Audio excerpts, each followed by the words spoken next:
the record owner, Robert Kitalya, marching brief, assisted by Miss Daphne Solo. Robert Kitalya is my name. Robert Kitalya,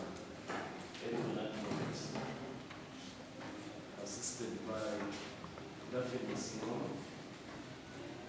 We are watching brief.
At what stage are you inquiring this matter?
Nsaba nfune balooya n'obwenkanya Togera nnyo. Efulumye ye embeera gy'ateekawo babadde bampamba nga bankweka maze ku poliisi ennaku ndeka 8 nsaba okweyimirira baŋŋamba leero ogenda funa booni bampukisa ne bantwala nkola eddiini simanyi bye banfunisa bantwalanga mu ate nange Uganda naye nandisabye Pulezidenti Museveni n'abantu bonna bagundi babbalamu baani kuba zino ensonga bazimanyi